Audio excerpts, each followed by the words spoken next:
to Never Seen a Film Club, the film club where we watch films that you've never seen. I am one of your hosts, Accidental Theatre's Emy Bainbridge, and joining me as always, the incredibly dapper, the incredibly amazing Robert J. Simpson from Cinepunkt. Thank you.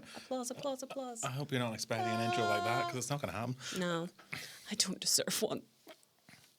Anyway, hi guys. It has been an awesome season so far. We are going for it today with the spooky vibes and all of the enjoyment of the 1988 Tim Burton classic, Beetlejuice. Pause for trailer. From the director of Pee-wee's Big Adventure, Adam and Barbara are ghosts. What's the good of being a ghost if you can't frighten people away? Their house is being haunted by the living. Maybe the house could use a little remodeling. And they can't scare them into leaving. They're dead. It's a little late to be neurotic. So they're calling on Beetlejuice. Beetlejuice! Who's no ordinary ghost. You don't want his help. Can you be scary? What do you think of this? Now, the party's over. You want somebody out of the house? I want to get somebody out of your house. But the fun has just begun. It's showtime. Learn to throw your voice, fool your friends, fun and party. Not bad. This is amazing. Want a cigarette? Oh, no, thank you. Oh, yeah, here I come, baby. He's guaranteed to put some life Attention, keyword shoppers. in your afterlife. Michael Keaton is Beetlejuice. So, that was the trailer. We do that every time. We're always surprised that the trailer's there. Don't know why, but we are. So, Beetlejuice, 1988. We obviously put it on so that everyone could get a chance to see it before we see the sequel, which I haven't seen, but you have seen. I have, so there might be some spoilers for that. So watch out. But how many times have you seen Beetlejuice approximately since 1988? I couldn't put a number on it. I have seen it multiple times, sometimes multiple times in a single year. So I mean, that's over 30 years ago. So I've definitely seen it probably 30 times, maybe more. I have a history with Beetlejuice. It came out the year I was born, not to make anyone feel old, including myself. I was never allowed to watch Beetlejuice as a kid. And I feel like if my parents had just let me watch Beetlejuice, this would not be a thing right now. I feel like if they'd have just let me get it out of my system when I was age appropriate. But no. So I was like 17 or 18 the first time I saw Beetlejuice. And obviously enjoyed it very much. I love Beetlejuice. I think it's probably my favourite Tim Burton film. And I was a huge disciple of Tim Burton for a long time. He has, unfortunately, a Tim Burton too far. I feel Planet of the Apes is when he Burtoned himself. But Beetlejuice is a super original, I think. I really love the concept of the kind of afterlife being really mundane, which I enjoy. I always enjoy a good mundane afterlife story. And again, the aesthetic of it is amazing, and I really enjoy the performances. But a bit of background on Beetlejuice. It's obviously a film. No. So Beetlejuice came out, was it just after Pee-wee's Big Adventure, which is Tim Burton's first feature, live-action feature. So he'd basically been tested by the powers that be to be like, could he do live action?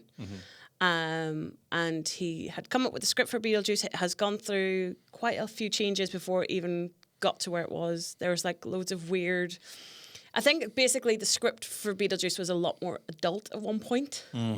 I think it was intended to be at least a rated R movie. And then the studio kind of came back and said, no, you're a children's film director now, Tim. We're going to keep you here forever. And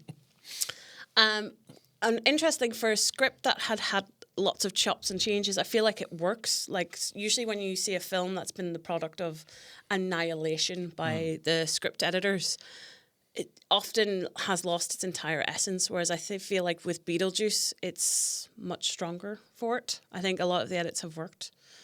Because I think originally there was supposed to be a lot more kind of gross Beetlejuice-ness.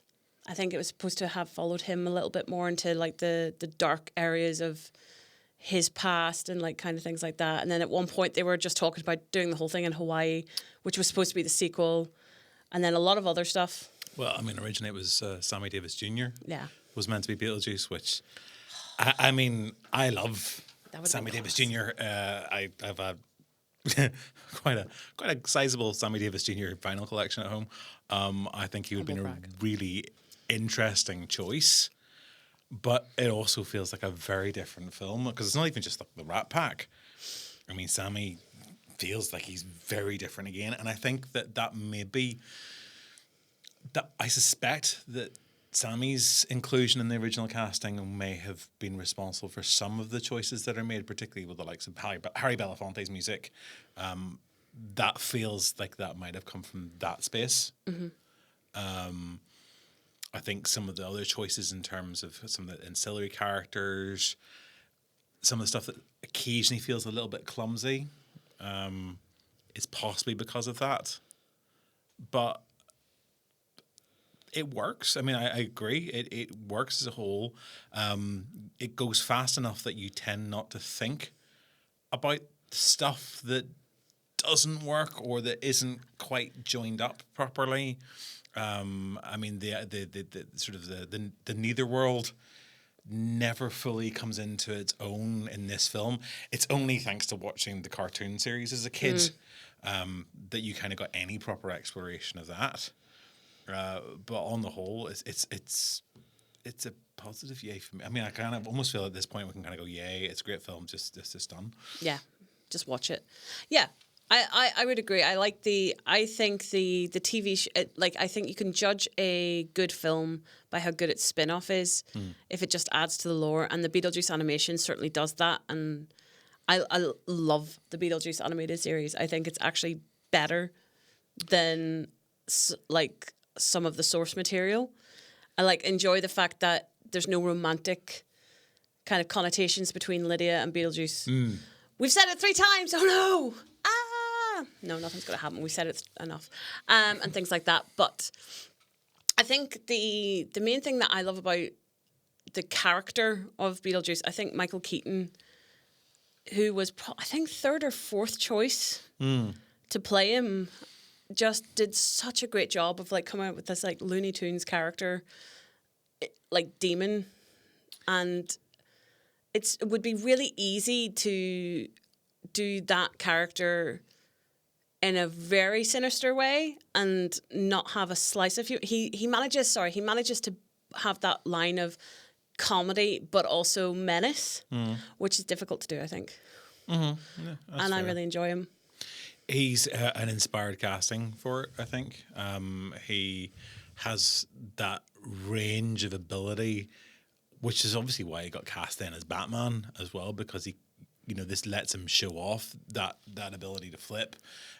You utterly believe him as being completely deranged, and but also there is something that is intimidating at times. It's something that Beale just never properly explores, but it's hinted at. And he's just great to watch. It's a proper full-on portrayal, and I mean, I think that the casting of the film across the board, I don't think there's a single performance in this that I can really say is a bad performance. No, even down to one of my favorite characters is the real estate agent, the one who just randomly pops up. She's she's great. She is just so that person. It's just the world that I think the world building in Beetlejuice is excellent, because again, we don't get a whole lot of backstory on anybody realistically. If you think about it, we get the mains, they're there. We kind of get they're married, they're cute, they're happy, they don't have children, maybe they can't have children. That's all kind of hinted at, but you don't get huge amounts of stuff on them. You don't get very much on the deets, apart from that, you know, the dad's overworked and he wants a break in the countryside. And then there's Lydia, who's typical New York kind of style teenager from the 80s. Then Catherine O'Hara's character, she's just the stepmom who's a bit mad, but like there's no massive amounts of explanation. And even with like Beetlejuice himself, you hear he's a demon, he's a troublemaker. We don't know his origin story, we don't know anything else. And again, the afterlife thing is just explained like that. And I think that's one of the things that you said earlier that I really enjoy is how fast paced the film is. It just feels like you're constantly going, which I kind of enjoy. Usually I wouldn't be a fan of that. I quite like slow, very character-driven pieces. But for this, I think it works exceptionally well because you don't, as you said, you don't get time to contemplate. So you don't get to, you're like, oh, but if that logistical thing here has happened, then why is this? And that you just don't get a chance to put the things together because you're having too much fun, which I really enjoy. I think the other thing about that, though, is it actually does bombard you with lots of very subtle bits of information. There's little clues as to what different characters have going on in their lives. Again, it's that world building. It's quite dense without you appreciating that's what it is. There are throwaway, what seem to be throwaway lines that actually tell you an awful lot about setups. And that just makes it even better. It's a film that obviously has lasted within lots and lots of people's mindsets. I mean, that's why there's been such a clamoring for a follow-up ever since the original. It's, you know, it's been adapted to a child-friendly cartoon series, which very nicely explores Lydia and Beetlejuice's relationship. As you say, it doesn't sort of push the romantic side of it, but it does push the weird friendship that they seem to have. And I think that's always kind of there. Even in this film, there's a kind of weird kind of connection. It's like a buddy comedy element. But there's something about it that just doesn't quite gel. So I mean, it goes into that. Obviously, there's a quite a successful Broadway musical as well, which is how there's a whole generation of people that came to this through that musical. Yeah, which I find bizarre because terrifying. It's a film. It's a film. But yeah, it's sustained that, and obviously, you know, there were the various false starts in terms of trying to get a sequel on the way. I mean, when you go back through the news reports, for the last 15, 20 years, all the main players have been quite keen to say that they're ready to do a second Beetlejuice. Yeah. So whatever weird machination it was that's prevented it from happening, I'm glad it finally has. Yeah, it feels like one of those ones where it's just been studio stumbling. It's not been, and it's just been a contract. I think it's just been that logistical contractual thing where they just couldn't get everybody in sync at the right times. Because everyone I think the one that had the most legs was, I think, in 1990, because Keaton was signed on, was going to be called Beetlejuice Goes Hawaii. And it got to pre-production stages, I'm pretty sure, and then got put on the back burner for some other things, and then just got lost to time, which happens more often than you think. Film industry stuff is very boring and very complicated. But if you think about, like, when I was younger, anytime I'd hear, oh, they can't do it because they can't get out of a contract because they're making something else, I'm like, but you had a chance to do this. They don't know what that is, what it's going to become. Again, it's one of those things that if it had been pushed through, Keaton had done that, he'd have missed out on doing, you know, the 4 other films he got to make in 1990 to 1991, which is like peak Keaton, and things like that. So it's just one of those strange little anomalies that it just got pushed back. What I do find interesting about the sequel is that everyone who needed to come back has come back. And it is actually, without meaning to be, I think, Beetlejuice and the sequel, very female-driven films. There's actually more female characters have screen time than male. Yeah. Which is interesting. I mean, I was wondering that watching this Beetlejuice, if that is an unintentional or a deliberate thing. And I'm inclined to think that it is intentional. It's because looking at some of his recent work, particularly Wednesday, which Tim Burton's very involved in, certainly in the first series, that is obviously a very female-driven storyline, and it feels that this has come off the success in the back of that. I mean, Tim's always been quite, I think, Tim, like I know him personally. You know us and Tim. Yes. I've never met the man. I would love to. Mr. Burton. Mr. Burton, TB. What Tim Burton does do, I think, though, is he does have decent parts for women, and particularly kind of outsider women within his stories, and that goes all the way back, really. Oh, 100%. I would completely agree with this. Like, even if you look at Ed Wood, and things like that, his female characters are always kind of, they're not always the hero of the piece, but they're definitely the hero's backbone of the piece. I mean, you don't come away from any of them thinking, "Oh, I haven't," you know, this has been a complete cockfest. Yeah. There are other accusations I know that have been levelled at some of his films, but Just Charlie and the Chocolate Factory. Even that, actually, No, no, there's- because he replaced 2 of the characters with women. Maybe this is why weirdo outsider people like myself have gravitated towards Tim Burton's films, because there are such strong female leads in all of his films. Like, even if you look at something like Corpse Bride, where the premise of it is that, you know, she doesn't have a lot of agency, and, you know, she's a dead, waning girl just wanting a husband. That's ultimately not where that story goes. She spoilers for a film that's been out since 2005. jeez. She's the hero. Like, she saves Victor. Like, she sacrifices herself in order to, and becomes like the big hero. And even actually his in real life fiance Victoria, she's also quite, like, even though her character is like this like little mousy, she actually has more of a backbone than him, and she like fights for it and stuff. So I think it's a big thing. Even in Mars Attacks, the women are the badasses in Mars Attacks. Like, I think there are a lot of accusations about Tim Burton's behaviour. I mean, I feel like there's accusations about pretty much anyone who works in this industry. Are there accusations about his behaviour? I mean, I'm aware that there are lots of questions about his representation of people of colour. Yes. Which, I mean, I've mixed feelings about that. Me too. Partly because I think we've probably made this point on this show before, that, you know, we living in Northern Ireland, traditionally this is a very white kind of space. So growing up, that's my experience. And if I was to go and make films on a proper basis, I'm not sure that I would immediately start casting. Yeah. Because that's not what I know.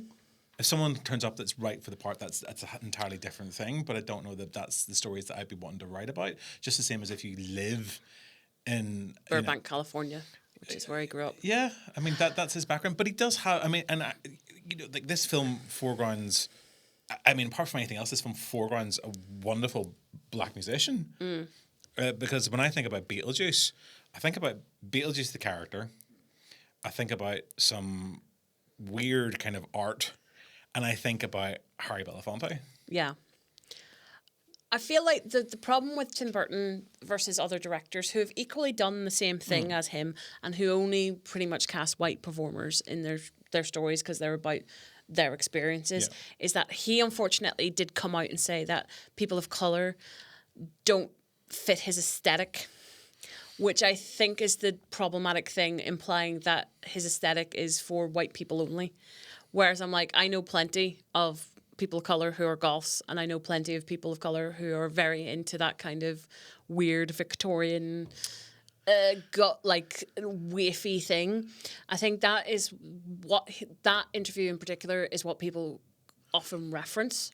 Yeah. And I think, unfortunately, he just, again, not being an apologist for Tim Burton, he's a big man, he can look after himself.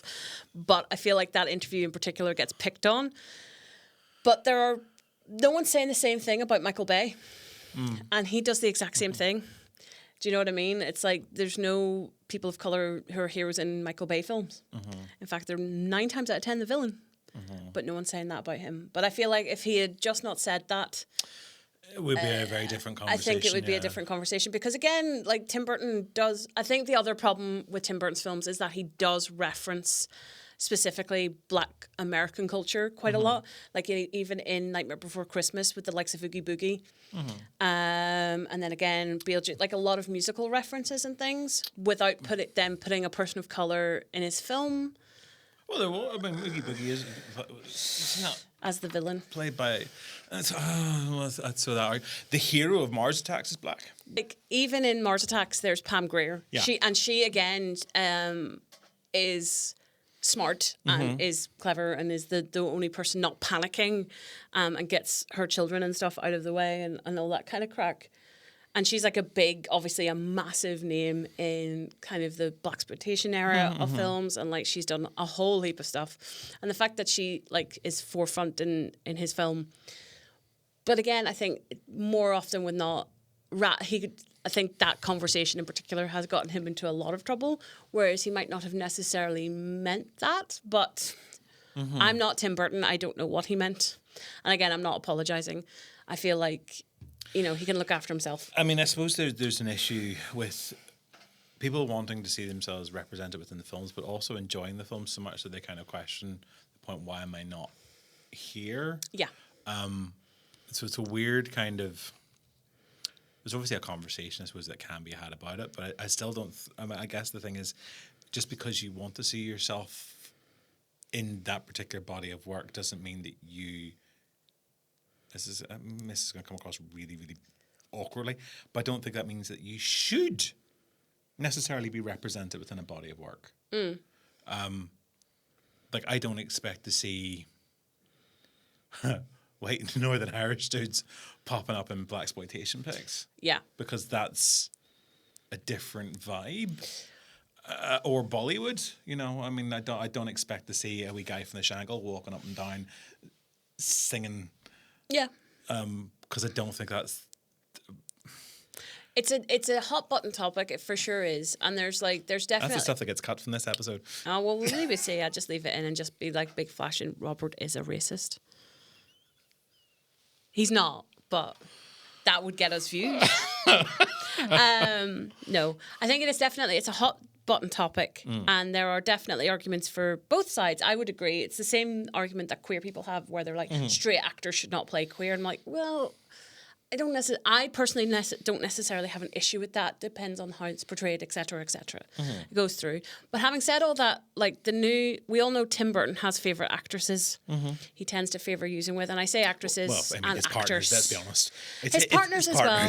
But his new Winona is Jenny Ortega, who is famously not white.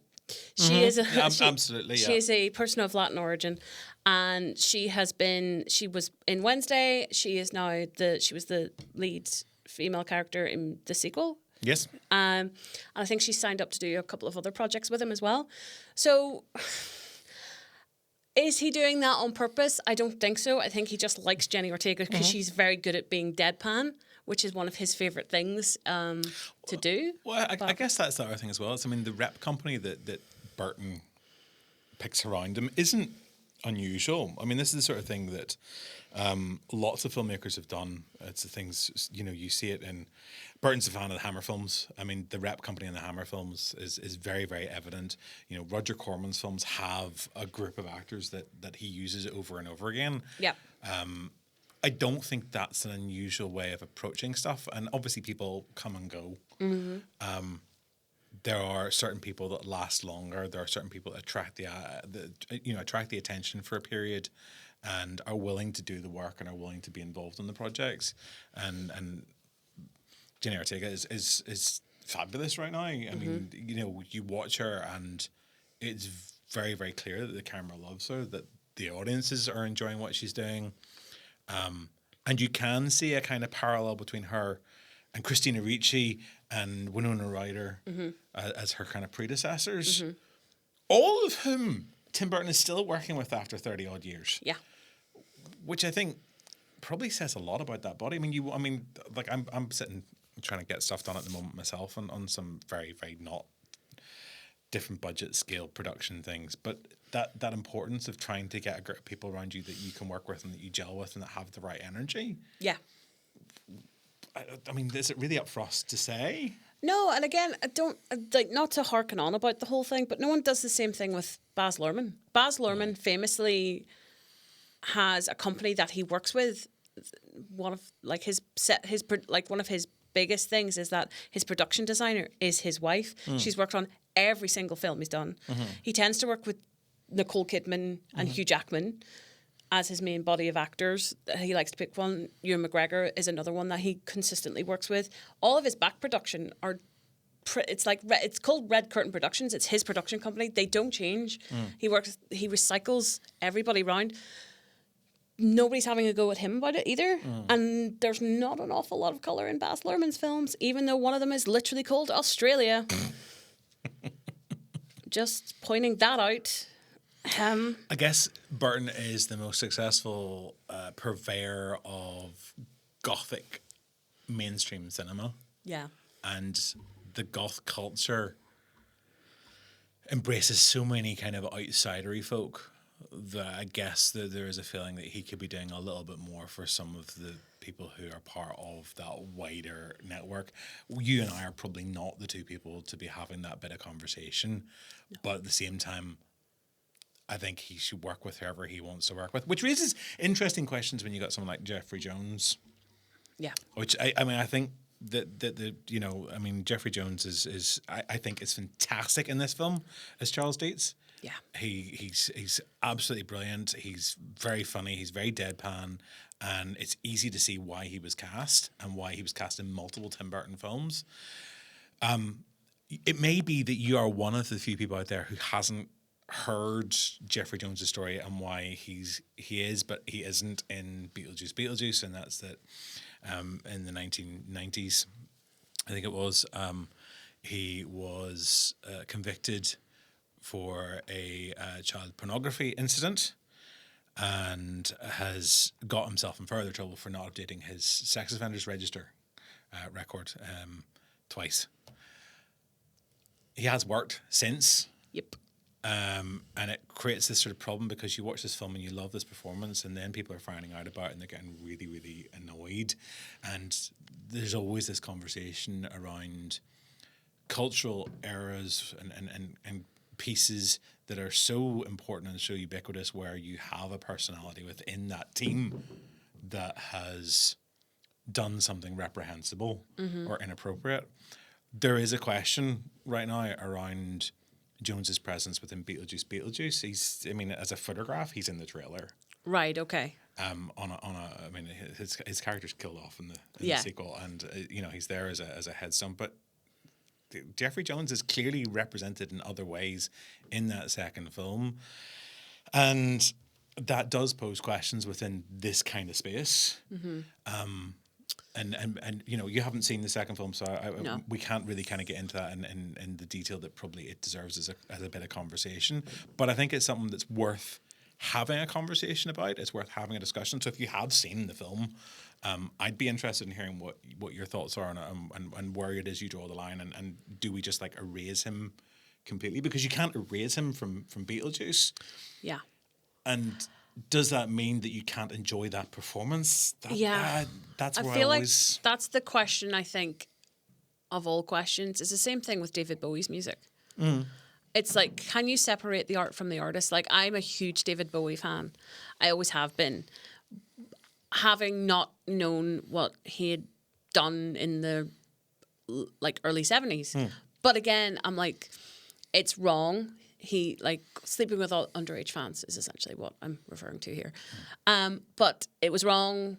It's wrong now. But I'm like, at the time, the cultural around that was different. It wasn't seen as a crime. Where's the line?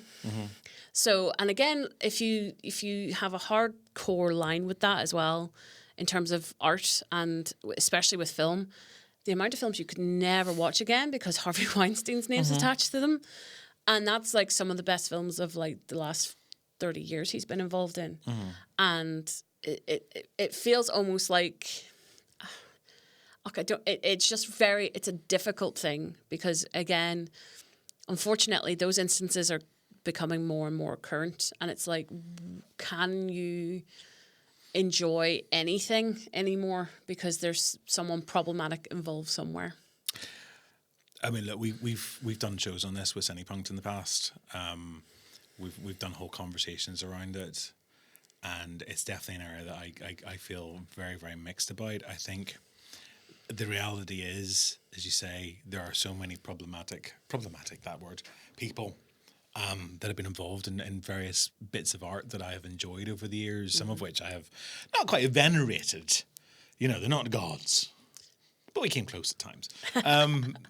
But, you know, their work that was really influential, that was really important to me, that's really important to friends of mine. And, you know, you also are aware of the influence that they've had on so many other people. It's a really, really... Yeah, it's an awkward space. And especially as a man, I feel like, you know, most of the men that I kind of admired at various points as well are problematic, particularly from a certain time period and before. Yeah. You know, there is something. These weren't great. We're still not great, to be fair. Now we're rotten sex half You the said time. it. I didn't. I just want to point that out for any haters in the comments. I actually didn't say it. Dawn once said She's it. thinking it, though. I think it constantly. You're the worst. I said it now. I can't have any defense. I'm the worst. Well, I mean, just your gender. So next week we'll be replacing Emma with somebody else. Me? Problematic? Never. I love how we took a fun family film from 1988 and have turned this into the most serious conversation. But if we do not address that, somebody will sit and complain that we didn't address that. This is fair. You know, I mean, the fact of the matter is, regardless of what Jeffrey Jones has done, and you can go and look this up online for yourself and check out the details and then draw your own conclusions. But regardless of that, I still watch this film and I generally don't think about that in the moment because I look at him playing a character and a part and it's a very different space. Yeah. And I you know, I'm not sitting worried about whatever else he's done and I'm enjoying it as a piece of entertainment. And that is the reality of most art forms. Most people you work with, you don't know what goes on in their private lives. Very fair. Very but, true. you know, they do a mean spreadsheet. It's all about the tables. In the pivot tables. In Excel. No, it's a very important point, I think. And as you pointed out, he's not in the sequel for pretty much that exact reason. I mean, we've also got Alec Baldwin in this film, who is now, you know, depending on who you talk to, He was so you know, beautiful. he's according to some people, he's a murderer. Yeah, again, You know, another very problematic person. But again, is he problematic because we made him problematic, or is he just that way? God bless. So, you know, you can start to find stuff very, very quickly and reasons to kind of not watch a film and not enjoy a film. This is a film that's in part about nasty people and about weird situations. And I think you just have to go along for that ride. And for the most part, I think that's very easily done. It's got a wonderful sense of surreality. It has got a great performing cast and a mostly coherent script. Yeah. And don't even get me started on practical effects because we'll be here all damn day. But the fact that there's stop motion and puppetry, I just think adds to the surreal look of it and the feel of it. Just honestly, my favourite prop from that film, if I could get it and have a look at it, is the shrimp hands. Those are my favourite things because that whole scene, there are puppeteers under that table holding the shrimp. They're not empty. They could be. They're prop gloves. They could just have stuffed them. No, Tim Burton made 8 people sit under a table and do this for 5 hours at a time just for one shot where the arms come out. But that is, to me, that is filmmaking. That is one of the joys of filmmaking, is to think, again, thinking back, this is the 80s. There's not the option to do a whole bunch of rake of CGI. You have to and again, the budget for this film was not massive. No.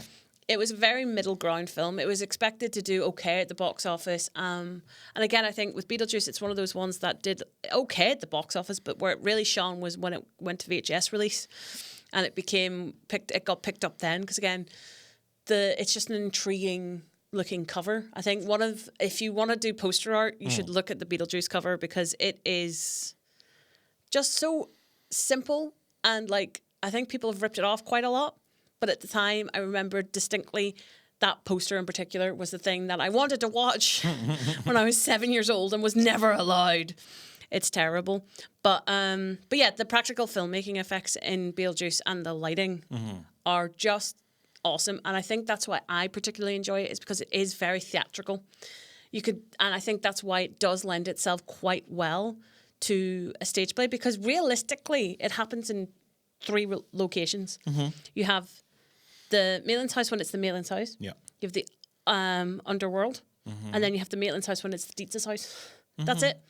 3 locations, and when I think about this film, I don't think, this actually genuinely all happens in one place. It feels like it happens in a massive world that's created, and it's like, no, little tiny, tiny props, including tiny, weird miniature village, which I always wanted in my house for some reason, but never have done. Just thought it was the coolest thing when I was little. I was like, he made the place they live in. It's small, and now he can like put himself in it and move people around.